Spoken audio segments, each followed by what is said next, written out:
إذن مشاهدينا الأكارم، من الجميل جدا أن تعبر عن ما في داخلك أو عن الذي تراه وتحس به، لكن الأجمل أن تحول هذه الأحاسيس تحديدا إلى عمل. لكن الشيء المدهش أن خطواتك في مجال الكتابة تحقق نجاح جدا كبير وبشكل واضح، وهذا ما فعلته الكاتبة آمال العامري من خلال مقالاتها والمواضيع التي طرحتها يا همسة. نعم بالضبط، لهذا راح نتعرف أكثر على آمال وأعمالها وكواليس كتاباتها، لكن بعد أن نرحب بها في الاستوديو. يسعد مساءك، نورتينا. نوركم، شكرا جزيلا. يا اهلا وسهلا بست آمال، نورتينا بنسمات زاكروس. ست آمال، عادة الكاتب لابد انه يتحلى برؤية يعني واسعة، من يكون ملم بالثقافة، ملم بالموضوعات اللي راح يقدمها. بالبداية خلي شوي نتحدث بنبذة مختصرة عن حضرتك حتى المشاهد أيضا يتعرف على من هي آمال. آمال العامري صحفية وكاتبة. بدأت مشوار الصحفي من سنة 2004 نعم. ولغاية الآن رئيسة تحرير وكالة السطور الإخبارية وصحيفة الشباب الحر. حلو. طيب حدثينا انه كيف اتجهتي لعالم الكتابه؟ مثل ما تعرفين انه عالم الكتابه عالم جدا واسع. اريد احنا نتحدث ما قبل التكنولوجيا وبعد التكنولوجيا، كيف ساعدت التكنولوجيا في كتاباتك؟ نعم، موضوع الكتابة يعني استهواني ليس وليد اللحظة، لكن من زمن سابق. يعني نعم. أنا حبي للإعلام وللصحافة شغف يعني جدا جدا. هذا الموضوع كان يستهويني. نعم. على الرغم يعني ده اختصاصي أنا تجاري، لكن موضوع الصحافة مثل ما ذكرت موضوع كان يستهويني واعتبره بالدرجة الأولى هو موهبة طبعا. طيب. ومن ثم نسقلها بالدراسة. فأنا ممكن بالإعدادي أكتب في مجال الصحافة، لكن في ذلك الوقت مثل ما تعرفون ما كان يظهر الاسم للإنسان المبتدئ يعني بالضبط. مع أسماء مستعارة. ولكن بالطموح الموجود والإرادة الحمد لله يعني بدينا بعد 2003 دخلت مجال الصحافة. نعم. الورقية، وهي من طبعا المجالات الأساسية بالحياة. يعني على الرغم حاليا العزوف الكثير عن القراءة، لكن مجال الصحافة يبقى هو الأجدر وهو الرائد وهو الجميل يعني. فعلا الصحافة أكيد لها دور جدا رائع بحياتنا، وأكيد أكيد. الصحافة خاصة الورقية أنا أعتبرها من الأشياء المميزة على أنه الإنسان يتعلم بها القراءة وحتى ممكن اليوم يتثقف من خلالها. لكن مثل ما ذكرت همسة أنه اليوم في ظل العولمة والتطور والتكنولوجيا الصحافة تحولت من ورقية إلى إلكترونية. لكن خلينا نتوقف عند حقبة الصحافة الورقية. هنا لابد أنه الصحفي أو الكاتب أن يتقن أولا اللغة العربية بجدارة، وأن يتقن اختياره للموضوعات والأفكار. أريد أتحدث عن موضوعاتك اللي حضرتك دائما تستهويها وتكتبيها، أي من المجالات يعني تتطرقين إليه؟ طبعا هو الصحفي ما يتحدد بمجال معين، لكن أنا دائما تستهويني المواضيع الاجتماعية، مواضيع المرأة، مواضيع الطفل. دائما أحاول يعني نبحث عن المشكلة وناخذ عدة أطراف ونعمل على حلها، ليس فقط يعني نذكرها في الصحيفة. يعني تشتغلين تحقيق بها أكثر شيء؟ نعم أكيد.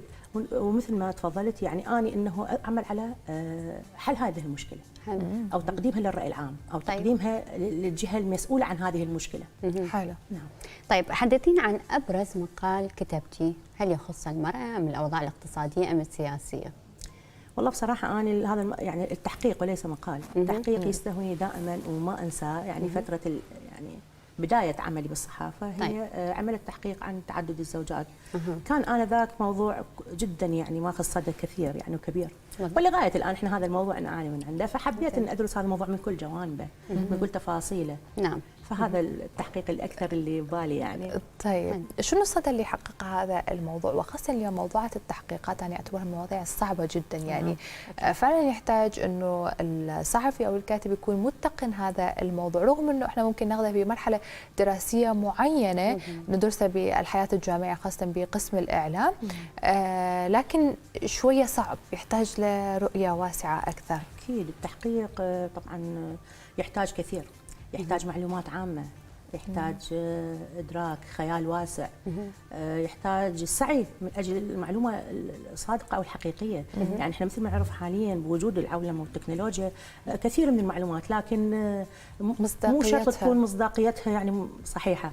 فلذلك يتطلب، وخاصة الصحفي مثل ما تعرفون حضراتكم لازم تكون معلومات يعني واضحة وواثقة من شلون بالحقبة الماضية قدرتي تجيبين المعلومات وتجيبين مصادرها الحقيقية؟ يعني هذا يعتبر جزء مهم. من الماضي قصدك؟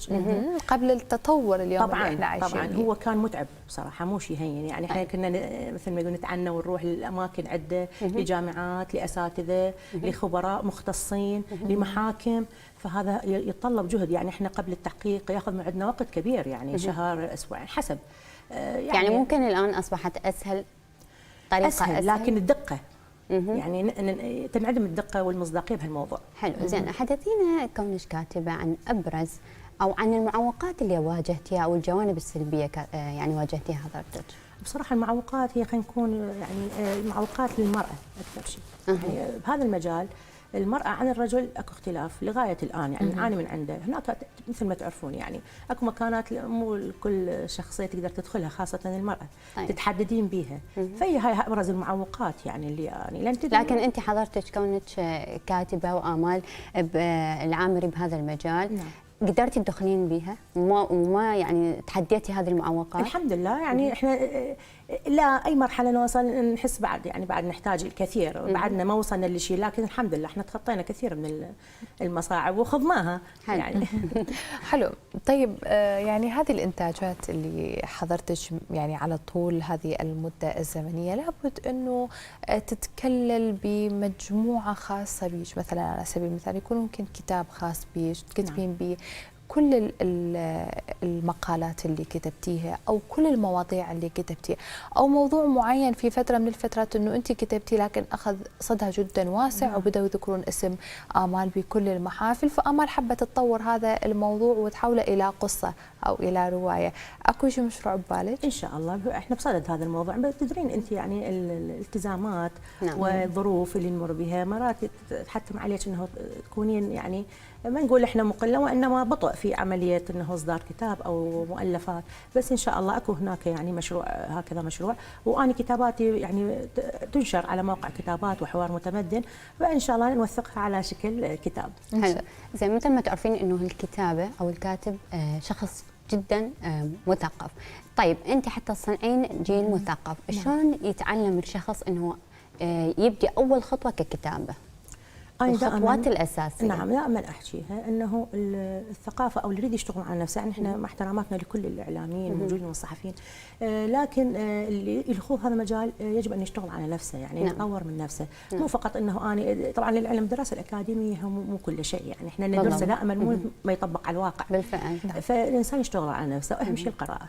طبعا القراءه شيء مهم على الرغم هسه الفتره الحاليه تدرين قلت لك العولمه التكنولوجيا الموجوده يمكن حددت هذا الموضوع، لكن القراءه شيء مهم جدا. اللغه مو عيب انه اشتغل على نفسي بالفعل. يعني احنا يمكن هاي لغه الخوارزميات ولغه اندثرت راحت. يعني هسه احنا عندنا مثلا هواي ناس ما يتمتعون باللغه الصحيحه. من اهم الضوابط هي اللغه. طبعا أكيد يعني اليوم لغة العب دور جدا مهم وأساسي طبعا. يحتاجها الصحفي ويحتاجها مقدم البرامج ويحتاجها مذيع الأخبار، هي تعتبر جزء جدا مهم خاصة اللي يدخل بهذا المجال. طيب حضرتك أنه أيضا أنت ترأسين العديد من الصحف. نعم. خلينا نتحدث عن هذا الموضوع، وممكن أنه يكون أكو كادر مختص أيضا وياش بهذا المجال. اي نعم اكيد بالتاكيد. يعني الصحيفه اسس الصحيفه سنه 2010 الشباب الحر، كانت تعنى بالشباب. يمكن اني اميل لهذه الشريحه المهمه تمثل 60% طبعا لما لها من دور مهم، ودائما اركز يعني لطالما امام انظار المسؤولين امام الحكومات اللي انه نهتم بهذه الشريحه نوفر لها قدر المستطاع ما يمكن. فلذلك انا كان عندي يعني صفحه خاصه بالصحيفه تعنى بمشاكل الشباب اسمها صفحه القراء، فلذلك احنا نستقبل شكاويهم ومشاكلهم ونعمل على حلها. وهناك كادر اكيد يعني هو يآزرني بهذا الموضوع، واكو ناس يعني اللي مثلا ما شاء الله انطلقت لها ابواب افاق جديده وذهبت وهم موفقين ان شاء الله في كل مجالاتهم. وكاله سطور الاخباريه هي الكترونيه ايضا نفس الموضوع وبها عده ابواب. هم عندنا صفحه خاصه تعنى بمشاكل المواطنين والشباب. حلو. طيب لابد انه شاركتي بمهرجانات او فعاليات بابرز الكتب او المقالات من حضرتك؟ نعم احنا اخذنا عده مؤتمرات ومهرجانات وحصلنا يعني كانت داخل العراق؟ اي نعم داخل العراق، وحصلت على الكثير من الجوائز والحمد لله. خارج العراق لكن نسبه قليله. جيد. طيب اليوم احنا نلاحظ يعني بباقي البلدان سواء العربية وحتى الأوروبية ما زالت الصحافة الورقية تطرق الأبواب، لكن بدأت عندنا بالعراق تغير نتيجة اليوم أنه تحول الموضوع إلى صحافة يعني عبر التكنولوجيا موجودة أو صحافة إلكترونية. يعني هل هنالك أمل بإعادة هذه الصحف إلينا من جديد؟ يعني حلو أنه لما نطلع الصبح نلقى واحد يبيع الصحف اللي موجودة، نرجع نثقف من جديد، يعني نقوي اللغة مالتنا من جديد، يعني فشي حلو.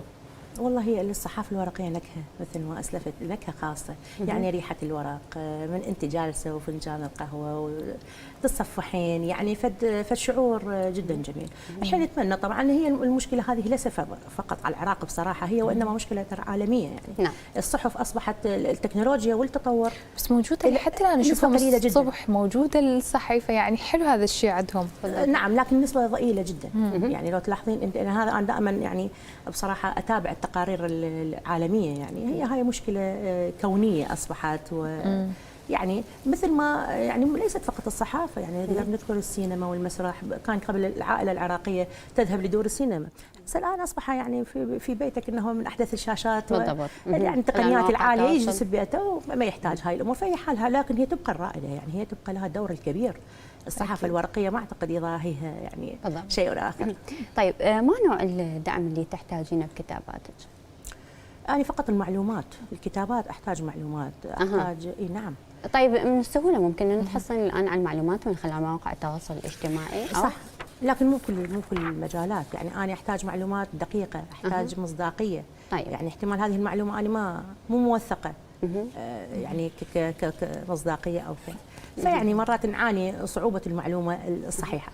نعم أكيد. كل شكر أست أمل، نورتينا لهذا شكرا اليوم. لكم ولبرنامجكم الجميل. شكرا لك، نتمنى لك المزيد من الإبداع والتألق. إذا مشاهدينا الأكارم ما زلنا مستمرين معكم، لربما موضوعنا أيضا راح يكون متصل مع التقرير اللي راح نقدمه لكم أو الجولة اللي راح نقدمها لكم مع زميلنا حيدر. تحدث حيدر عن تعامل دور النشر مع الكتاب وحتى أيضا من ضمنهم المؤلفين، وأيضا سيتحدث عن تكلفة أجور طبع ونشر الكتب. لربما تعتبر هذه مشكلة يواجهها العديد من الكتاب والمؤلفين بطريقة إصدار مجموعة الكتب الخاصة بهم وغلاء الأسعار. يا همس هذا يعتبر شيء ممكن اليوم فعلا يأثر على الكتاب الموجودين واللي حابين يدخلون هذا المجال.